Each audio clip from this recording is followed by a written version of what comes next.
Every time I get up and make a speech, they say, we want our first lady. I say, what the hell? I'm not good enough? I'm not...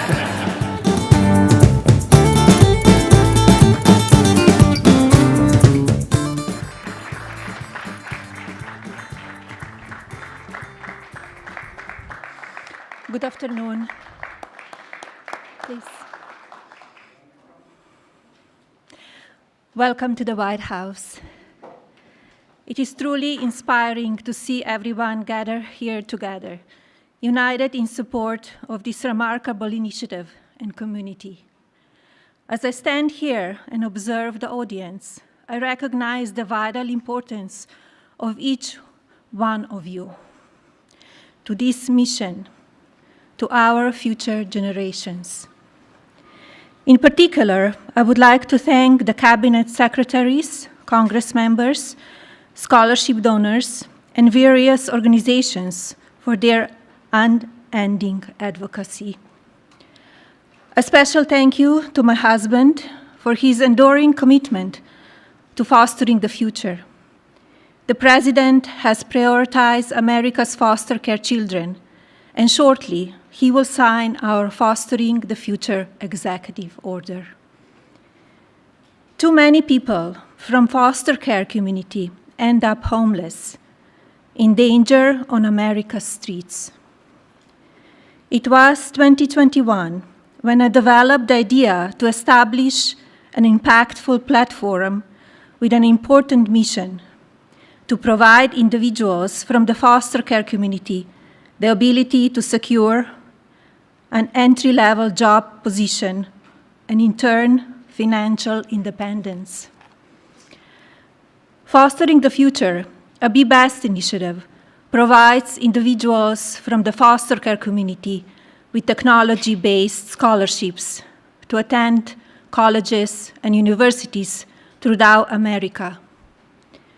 Fostering the Future sets these individuals on their career paths, but more significantly, it equips each scholarship recipient with a fundamental foundation of knowledge that will endure throughout their lifetimes.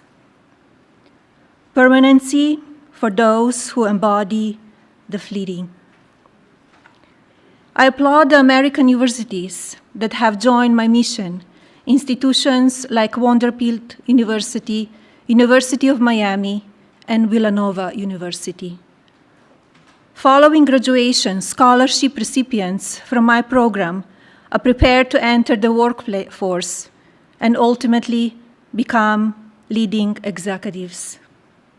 Predictably, they will manage thousands of employees and generate significant value for American communities through job creation, access to healthcare, food security, and other societal benefits. This executive order, Fostering the Future for American Children and Families, gives me tremendous pride. It is both empathetic and strategic. It will certainly be impactful. It aims to establish a comprehensive network connecting federal departments and agencies, private sector's businesses, higher learning institutions, and charitable organizations.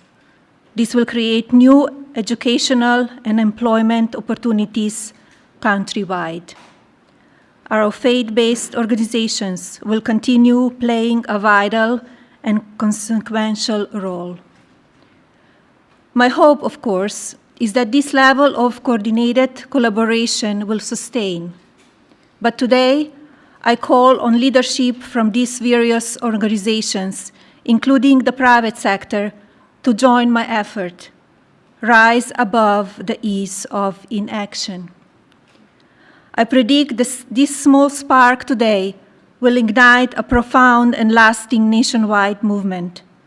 Our united resolve will foster a thriving future filled with compassion and innovation.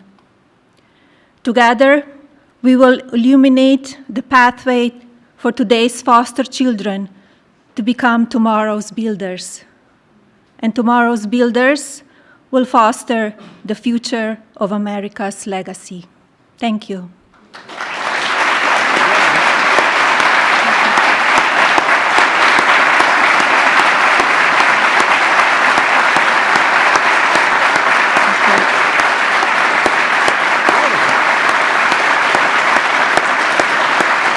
It is my pleasure to introduce my husband, the President of the United States, Donald J. Trump.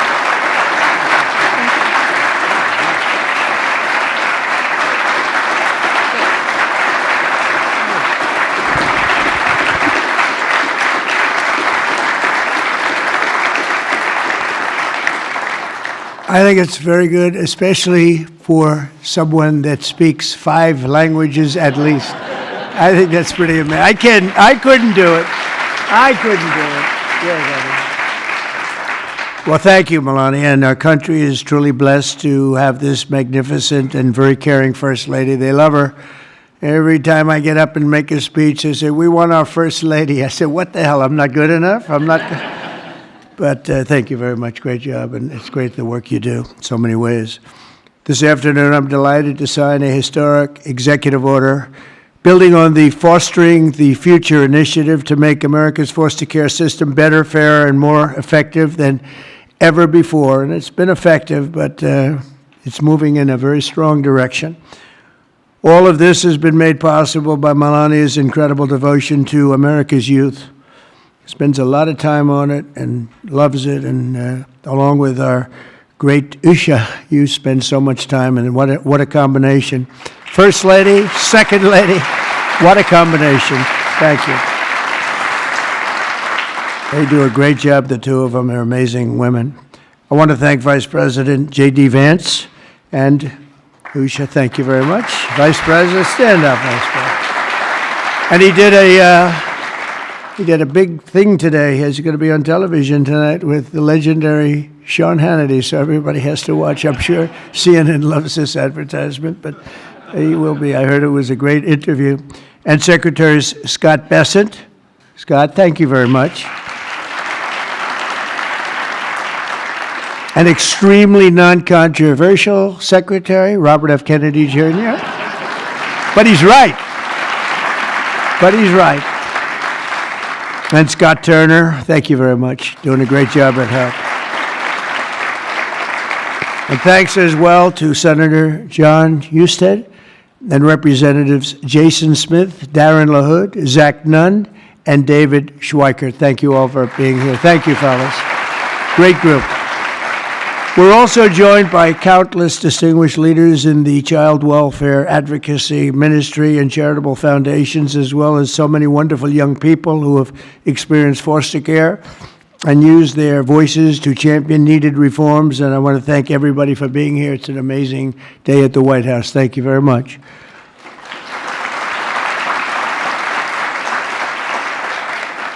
And right behind me, by the way, in about 2 years from now, we'll use a much bigger room because we had to turn away a lot of people. And it'll be right here. This will be the entrance. That's a knockout paddle. It's called a knockout. It looks pretty nice right now, but it's going to look a lot better in a little while.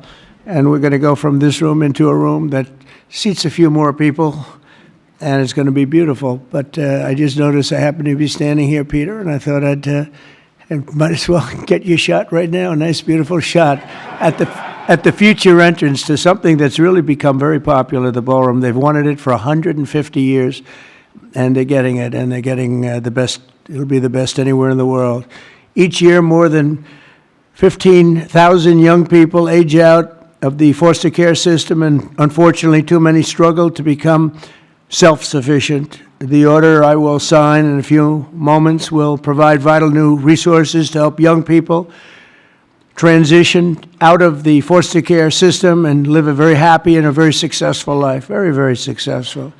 With this order, I'm directing the heads of the key federal departments and agencies to establish a Fostering the Future program in coordination with our wonderful First Lady's office. They're coordinating, and they've already been coordinating for quite some time, and I think I hear it's going really well. You're going to have some, when she gets involved in things, it works, I can tell you that.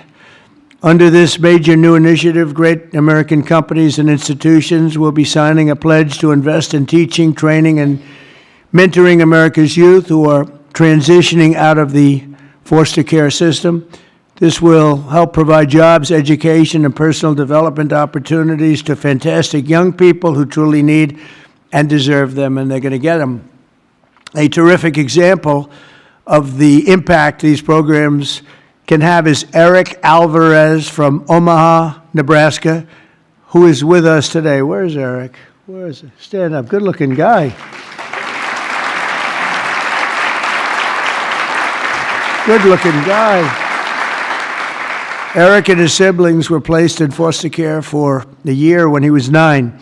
He entered the child welfare system again when he was 15, and today he credits a mentoring and mentorship and work experience program for foster youth with helping him to finish high school and start his adult life. And he did really well in high school, by the way, really a great student, but he starts life on the right foot, right? Wouldn't you say? I mean, I think you better say yes, otherwise I'm in big trouble.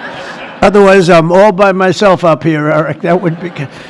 I hear you're doing incredibly. Now, after graduating from the University of Nebraska and interning for Congressman Don Bacon, Eric is pursuing a master's degree at the George Washington University, and he is a cadet in the Air Force ROTC who will be commissioned as an officer upon graduation. And Eric, I just want to say, great job. You've really been outstanding, and I think that's probably why you were chosen out of so many people. You've done a fantastic job. Congratulations.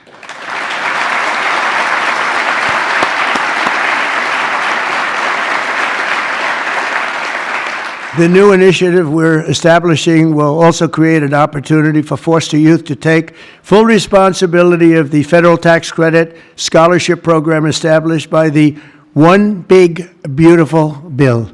So many things, tax cuts and regulation cuts, so many things. The biggest ever passed in the history of our country. I call it the Great Big Beautiful Bill. I changed the name a little bit to make it even more sublime. But it is, there's so many things in there for everybody. We had a choice. We could have done it in 9 different bills or try for the one, and everybody said, no, let's do it in 9. It'll be easier. Actually, it wouldn't have gotten done. And JD and I and Scott and all of us got together, and we said, let's give it a shot, and we got it passed. And it was an amazing thing, but it's going to help a lot of people. There's never been anything like it. As in one bill, there's never been anything close. And when you see what's going on with the Democrats, we're lucky we got it passed because we don't have to do anything. All we have to do is implement it now, and we'll be implementing it all over the place. If you think about it, no tax on tips, right? No tax on Social Security, all of the different things, no tax on overtime. You get deductions if you buy a car. You take an interest rate deduction, an interest deduction against your income tax. It's never happened. Nothing like this has really ever been approved to this extent. And so it is one great, big, beautiful bill. But using the tax credit will expand occupational training, education, and financial literacy programs for the foster youth and make it possible for more of them to attend the school of their choice. Choice is a great word for a lot of reasons, but it's a great thing with education. And we'll also create the new Fostering the Future online platform to help young people find the access and really get great housing, very, very important and beautiful housing, health care, and other resources available to foster youth and those transitioning out of foster care. And we think that's going to happen with many, many people, many more than you have right now. Under the Trump administration, we believe that every American child deserves a safe and loving home, and we're determined to support the amazing families who help make that happen. And we have some of those families in the room today, and I just want to thank you all for being in the White House. There is no place like this, and we want to thank you very much for being here. We're great families. Thank you very much. Faith-based, thank you.